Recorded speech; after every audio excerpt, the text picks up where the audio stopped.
सुप्रभात बच्चों, कैसे हो आप सब। आशा करती हूँ आप सब कुशल मंगल हो। आज हम कक्षा छठी का पाठ 9 चलो तेजपुर चले पाठ को पढ़ने जा रहे हैं। जैसे कि पाठ का नाम है चलो तेजपुर चले, तो हम इस पाठ में तेजपुर के बारे में जानेंगे। इस कहानी में एक शैक्षिक भ्रमण के बारे में बताया गया है। भ्रमण शिक्षा का एक अभिन्न अंग है। भ्रमण से हमें जो अनुभव प्राप्त होता है उसका हमारे जीवन में बहुत महत्व है। इसलिए विभिन्न विद्यालयों के विद्यार्थियों को बीच बीच में शिक्षा मूलक भ्रमण में ले जाया जाता है। आप लोग भी गए हो? अगर नहीं गए हो तो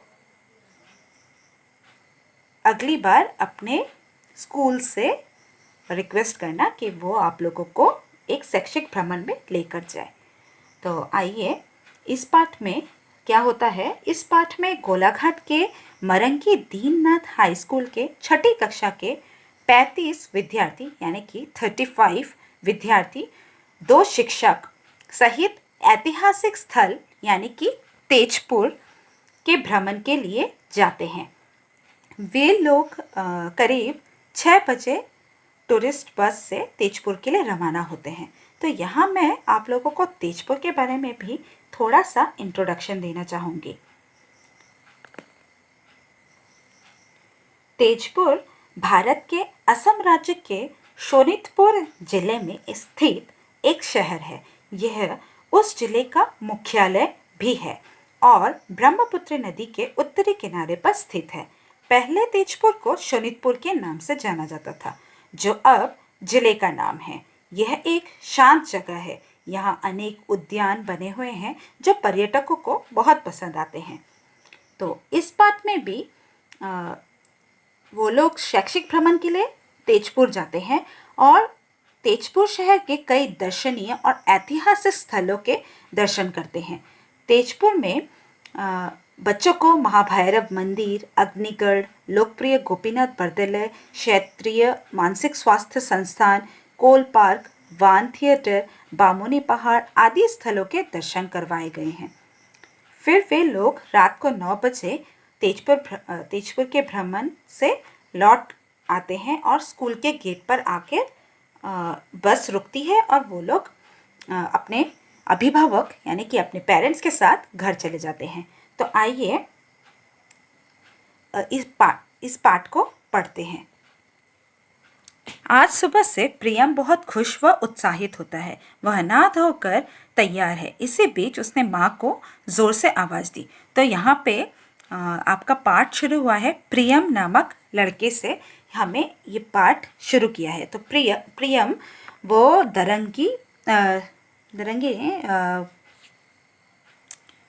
वह मरंगी दीननाथ हाई स्कूल के छठी कक्षा का छात्र है। तो वो नहा धोकर तैयार है। जैसे कि मैंने आपको पहले ही बताया कि इस पाठ में शैक्षिक भ्रमण के लिए जा रहे हैं बच्चे, अपने स्कूल से ही जा रहे हैं अपने 2 टीचर के साथ यानी कि 2 शिक्षक के साथ। तो वो इसीलिए बहुत खुश होता है और नहा धोकर तैयार हो जाता है। तो इसी बीच वो अपने माँ को आवाज़ लगाता है, प्रियम, माँ जल्दी करो, 6 बजे से पहले हमें स्कूल पहुँचना है। तो वे लोग प्रियम अपनी माँ को बता रहा है कि जल्दी करो, मुझे 6 बजे से पहले वहाँ पहुँचना है स्कूल के गेट पर, क्योंकि वहीं से हम उन सभी बच्चों को एक साथ ले जाया जाएगा और वहीं पे आकर छोड़ा भी जाएगा। तो इसीलिए वहाँ 6 बजे से पहले जाना है और 6 बजे से उनकी यात्रा शुरू होगी। तो माँ क्या कहती है, सब सामान तैयार है ना, तुम्हारे कपड़े, पानी की बोतल, साबुन आदि, एक बार ठीक से देख लो। तो माँ उसे बताती है सब कुछ सामान एक साथ रखा है या नहीं, उसके कपड़े, उसके पानी की बोतल, साबुन वगैरह जो ज़रूरत की सामान है ले जाने के लिए। तो वो माँ उस प्रियम से पूछ रही है कि उसने सब कुछ लिया है या नहीं। तो प्रियम ने क्या कहा, हाँ ठीक है, मैं भी तैयार हो गया। तो उस प्रियम ने अपनी माँ की बातों में हामी भरी और कहा, हाँ मैं तैयार हूँ, अब मुझे जाना चाहिए। तो प्रियम जल्दी जल्दी घर से स्कूल की ओर निकल गया। गोलाघाट के मरंगी दीननाथ हाई स्कूल के प्रवेश द्वार के सामने एक टूरिस्ट बस खड़ी है। जैसे कि मैंने आपको बताया कि वे लोग मरंगी दीननाथ हाई स्कूल के बच्चे हैं और वहीं से उनकी उसी स्कूल से उसी स्कूल के कक्षा छठी के छात्र और साथ में 2 शिक्षक शैक्षिक भ्रमण के लिए लेके जा रहे हैं। तो यही उनकी बस मरंगी दीननाथ हाई स्कूल के गेट पर थी। आज से गर्मी की छुट्टी शुरू हो गई है। छठी कक्षा के 35 विद्यार्थी और 2 शिक्षक सहित कुल 37 लोग शैक्षिक भ्रमण हेतु ऐतिहासिक स्थल तेजपुर के लिए तैयार हैं। तो वे लोग टूरिस्ट बस पर आ जाते हैं, सारे बच्चे 35 विद्यार्थी और 2 शिक्षक, और वहाँ से रवाना करते हैं तेजपुर के लिए। करीब 6 बजे बस तेजपुर के लिए रवाना हुई। तो 6 बजे, जैसे कि यहीं पे प्रियम ने कहा था कि 6 बजे से पहले पहुंचना है, तो यहीं से हमें पता चल रहा है कि 6 बजे से यात्रा शुरू होगी। तो वे लोग वहीं से 6 बजे रवाना होते हैं। बस धीरे धीरे नुमलीगढ़ होकर आगे बढ़ी। तो नुमलीगढ़ जगह है, वहाँ से होकर आगे बढ़ती है। विद्यार्थी काफ़ी जोश में थे। शिक्षक की अनुमति लेकर उन्होंने अंत्याक्षरी शुरू कर दी।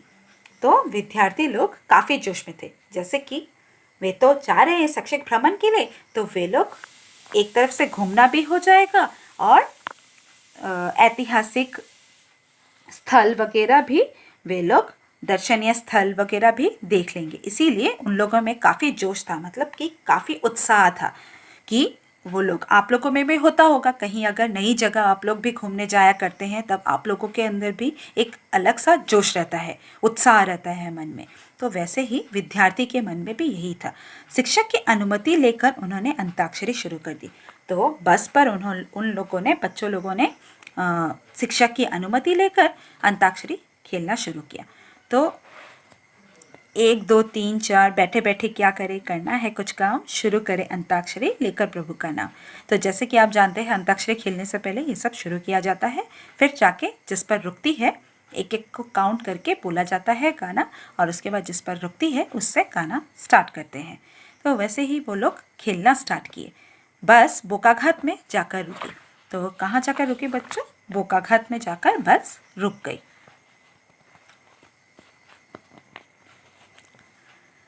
खलासी ऊंची आवाज़ में, यहाँ बस 15 मिनट रुकेगी, आप लोग चाय नाश्ता कर लीजिए। तो खलासी यानी कि ड्राइवर या कंडक्टर कोई भी हो, वो दोनों ही बोल रहे हैं। दोनों में से कोई एक जन ने कहा कि बस यहीं पर 15 मिनट के लिए रुकेगी, आप लोगों को अगर चाय नाश्ता करना है तो कर सकते हैं। तो शिक्षक की अनुमति लेकर सब बच्चे एक एक करके बस से उतरते हैं और वहाँ ही पास में, जहाँ होटल गाड़ी रुकी थी वहीं पास में होटल होता है, और होटल में जाकर सुबह का नाश्ता सब लोग करते हैं। बस फिर आगे की ओर बढ़ती है। इसी बीच शिक्षक खड़े होकर बोले, देखो बच्चों, हम अब काजीरंगा राष्ट्रीय उद्यान में हैं। तुम्हें मालूम है ये उद्यान किस लिए मशहूर है? तो जैसे कि ये असम का पार्ट है, तो आप लोगों को पता होगा काजीरंगा नेशनल पार्क के बारे में। पता है काजीरंगा राष्ट्रीय उद्यान के बारे में? पता है। तो इसी बीच तो शिक्षक खड़े होकर बच्चों लोगों से पूछने लगते हैं, आप लोगों को पता है काजीरंगा राष्ट्रीय उद्यान के बारे में? जैसे कि मैंने भी आप लोगों से पूछा, क्या पता है आप लोगों को काजीरंगा राष्ट्रीय उद्यान के बारे में? ये किस लिए मशहूर है? ये वन हॉर्न राइनो के लिए तो बहुत ही मशहूर है। ये सिर्फ वन हॉर्न राइनो के लिए ही काजीरंगा नेशनल पार्क को जाना जाता है। तो इसके अलावा भी यहाँ पे बहुत सारे जानवर हैं, आइए पढ़ते हैं। तो बच्चे लोगों ने क्या जवाब दिया। रीना, जी महाशय, काजीरंगा राष्ट्रीय उद्यान एक सींग वाले गैंडे के लिए मशहूर है। तो रीना नामक लड़की ने उठकर कहा कि काजीरंगा राष्ट्रीय उद्यान में वन हॉर्न राइनो यानी कि एक सींग वाले गैंडे के लिए काजीरंगा राष्ट्रीय उद्यान मशहूर है। शिक्षक ने फिर कहा, इसके अलावा काजीरंगा में क्या क्या वन्यजीव मिलते हैं? तो इसके अलावा वहाँ पर क्या क्या जानवर हैं? तो जगदीश नामक लड़के ने कहा, महाशय, काजीरंगा में गैंडे के अलावा जंगली भैंस, हाथी, बाघ, भालू, विविध प्रजातियों के हिरण, खरगोश एवं दुर्लभ प्रजाति के पक्षी आदि उपलब्ध हैं। तो जगदीश ने अपने शिक्षक का उत्तर देते हुए कहा कि वन हॉर्न राइनो यानी कि एक सींग वाले गैंडे के अलावा भी यहाँ पर जंगली भैंस, हाथी, बाघ, भालू और विविध या विभिन्न प्रजातियों के हिरन, खरगोश, ये सब और विभिन्न प्रजाति के पक्षी भी यहाँ पर हैं। तो वहाँ से बस कालिया भमोरा पुल पार कर सुबह लगभग 10:30 बजे तेजपुर आ पहुँची। तो वे लोग 6 बजे रवाना होकर लगभग 10:30 के करीब वो लोग तेजपुर जाकर पहुँचे। तो शिक्षक ने कहा, तुम लोग सब तैयार हो जाओ, अब हम तेजपुर शहर के दर्शनीय स्थलों के दर्शन करेंगे। जानते हो, तेजपुर का पुराना नाम शोणितपुर है। यहाँ वान नामक एक प्रसिद्ध राजा हुए थे। तो शिक्षक ने कहा, अब तुम लोग, जैसे कि वो लोग पहुँच गए तेजपुर, तो शिक्षक ने कहा, अब तुम लोग सब रेडी हो जाओ, तैयार हो जाओ, हम अभी तेजपुर के दर्शनीय स्थलों के बारे में जानेंगे, देखेंगे। और तभी शिक्षक ने ये भी बताया कि तेजपुर का पुराना नाम शोणितपुर है। जैसा कि मैंने ये पाठ को शुरू करने से पहले भी आप लोगों को तेजपुर के बारे में थोड़ा सा इंट्रोडक्शन दिया था, तो वहाँ पर मैंने जिक्र किया था कि तेजपुर का पुराना नाम शोणितपुर है। यहाँ वान नामक एक प्रसिद्ध पहले राजा हुए करते थे। शिक्षक, बच्चों, अब हम महाभैरव मंदिर के दर्शन करेंगे। तो शिक्षक ने कहा, अब हम महाभैरव मंदिर के बारे में जानेंगे। सबने मंदिर में प्रवेश किया। वहाँ से बस अग्निगढ़ के पास जा रुकी। तो जैसे कि ये शायद महाभैरव मंदिर का दृश्य दिया गया है। तो सबने मंदिर में प्रवेश किया, मंदिर के दर्शन किए, फिर वहाँ से उन लोग अग्निगढ़ के पास जाकर रुके। अब शिक्षक ने कहा, बच्चों, अब हम अग्निगढ़ के दर्शन करेंगे। अग्निगढ़ के साथ एक सुंदर पौराणिक कथा जुड़ी हुई है। अग्निगढ़ का निर्माण भी राजा वान ने ही करवाया था। तुम में से कोई वान की पुत्री का नाम बता पाओगे? तो शिक्षक ने अग्निगढ़ के दर्शन बच्चों को कहा कि अब हम अग्निगढ़ के दर्शन करेंगे। तो अग्निगढ़ के साथ जुड़ी हुई एक पौराणिक कथा भी है जो शिक्षक आगे के पाठ में बताएंगे। तो उन्होंने बताया कि अग्निगढ़ का निर्माण राजा वान ने ही करवाया था। जैसे कि मैंने आपको पहले ही बताया था कि राजा वान नामक जो प्रसिद्ध राजा हुए करते थे, उन्होंने ही अग्निगढ़ का निर्माण करवाया था। तो उन्होंने बच्चों से ही पूछा कि किसी को वान की पुत्री का नाम पता है या नहीं। तो देखते हैं किसी ने जवाब दिया या नहीं। संजना नामक लड़की ने जवाब दिया, जी महाशय, राजा वान की बेटी का नाम उषा था। वह एक अपूर्व सुंदरी थी। तो संजना ने जवाब देते हुए कहा कि राजा वान की बेटी का नाम उषा था और वह बहुत ही सुंदर नारी थी। शिक्षक, हाँ, ये तो है, साथ ही वह एक कुशल नृत्यांगना भी थी। तो उन्होंने कहा, हाँ, तुमने सही कहा, लेकिन साथ में वो एक कुशल नृत्य भी, मतलब नृत्यांगना, यानी कि बहुत सुंदर नृत्य करती थी। अमल, महाशय, आप हमें एक कहानी सुनाने वाले थे। तो अमल नामक लड़के ने शिक्षक से कहा कि आप हमें अग्निगढ़ से जुड़ी हुई एक पौराणिक कहानी सुनाने वाले थे। तो वो आप सुनाइए हम लोगों को। तो शिक्षक ने कहा, हाँ, आओ, यहाँ आराम से बैठकर सुनो। राजा वान ने अपनी कन्या उषा को सुरक्षित रखने के लिए अग्निगढ़ का निर्माण करवाया था। राजकुमारी उषा का प्रेम भगवान श्री कृष्ण के पोते अनिरुद्ध से हुआ था। बच्चों, क्या तुम में से कोई बता पाओगे उषा की सखी कौन थी? तो उन्होंने अग्निगढ़ के बारे में बताना शुरू किया। तो ये बताया कि अग्निगढ़ का निर्माण सिर्फ अपनी बेटी उषा को सुरक्षित रखने के लिए किया गया था। तो राजकुमारी उषा का प्रेम श्री कृष्ण के पोते अनिरुद्ध से हुआ था। वे अनिरुद्ध के पोते श्री कृष्ण के पोते अनिरुद्ध से बहुत प्यार करती थी, बहुत प्रेम करती थी। तो फिर शिक्षक ने यहीं पे पूछा कि उषा की सखी कौन थी? आप लोगों को पता है उषा की सखी कौन है? तो जहानारा नामक लड़की ने कहा, जी महाशय, उषा की सखी चित्रलेखा थी। वह वर्णन सुनकर ही चित्र का अंकन कर सकती थी। तो यहाँ पर जहानारा ने अपने शिक्षक के प्रश्न का जवाब देते हुए कहा कि उषा की सखी चित्रलेखा थी, जो जैसे कि इसका नाम है चित्रलेखा, तो वो लोगों का वर्णन सुनकर ही चित्र को बना सकती थी। तो मनोज ने पूछा, शिक्षक से कि आगे क्या हुआ होगा, महाशय आगे क्या हुआ। तो शिक्षक ने कहा, हाँ अनिरुद्ध और उषा के प्रेम को राजा वाण की सहमति नहीं थी। इसी बात को लेकर श्री कृष्ण और वाण के बीच में लड़ाई हुई थी। तो शिक्षक ने यहाँ बताया कि अनिरुद्ध और उषा के प्रेम को राजा वाण की सहमति नहीं हुई थी, लेकिन उन्होंने इस प्रेम को माना नहीं था, सम्मति नहीं दी थी अपनी। इसीलिए श्री कृष्ण और राजा वाण के बीच में लड़ाई हो गई थी। अग्निगढ़ से निकलकर बस शहर में स्थित पूर्वोत्तर एकमात्र मानसिक अस्पताल लोकप्रिय गोपीनाथ बरदलै क्षेत्रीय मानसिक स्वास्थ्य संस्थान में जा रुकी। अस्पताल देखने के बाद बच्चों को कोल पार्क ले जाया गया। वे पार्क में काफी देर तक खेले। तेजपुर में बच्चों को वान थिएटर, बामुनी पहाड़ समेत कई ऐतिहासिक स्थलों के दर्शन करवाए गए। तो उसके बाद अग्निगढ़ से निकलकर वे लोग एक मानसिक अस्पताल में गए, यानी कि मेंटल हॉस्पिटल, जो कि लोकप्रिय गोपीनाथ बरदलै क्षेत्रीय मानसिक स्वास्थ्य संस्थान, ये था वो हॉस्पिटल का नाम। अस्पताल देखने के बाद बच्चों को कोल पार्क ले जाया गया। वे पार्क में काफ़ी देर तक खेले। उसके बाद उन्हें तेजपुर के और भी ऐतिहासिक स्थलों के दर्शन करवाए गए, जैसे कि वान थिएटर, बामुनी पहाड़, ये सब। तब तक सूरज ढल चुका था। बस गोलाघाट की ओर वापस मुड़ी। बच्चों ने फिर अंत्याक्षरी आरंभ कर दी। रात को 9 बजे बस स्कूल के गेट के सामने जा रुकी। वहां अपने अपने माता पिता को देखकर बच्चे खुशी से उछल पड़े।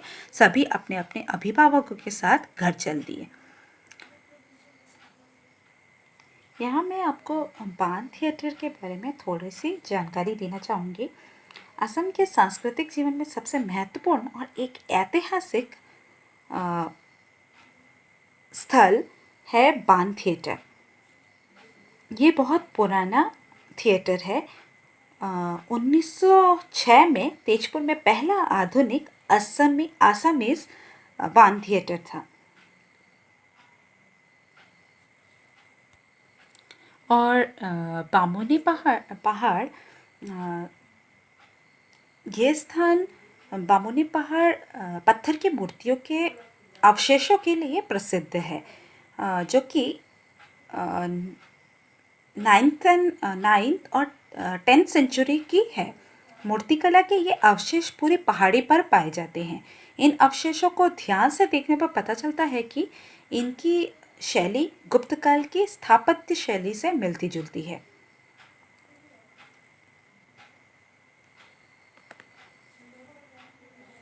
तो जैसे कि वे लोग इतने सारे ऐतिहासिक स्थल के दर्शन करते करते शाम हो चुका था, तो बस गोलाघाट की ओर वापस मुड़ी और बच्चों ने फिर से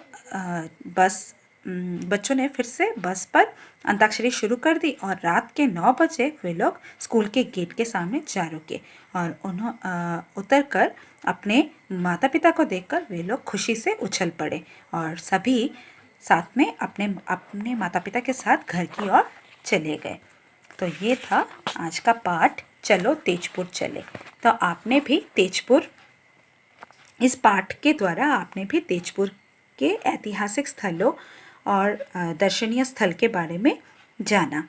आशा करती हूँ आपको ये पाठ अच्छे से समझ में आया होगा। अगर आपको ये वीडियो पसंद आता है तो वीडियो को लाइक और चैनल को सब्सक्राइब करना मत भूलिए।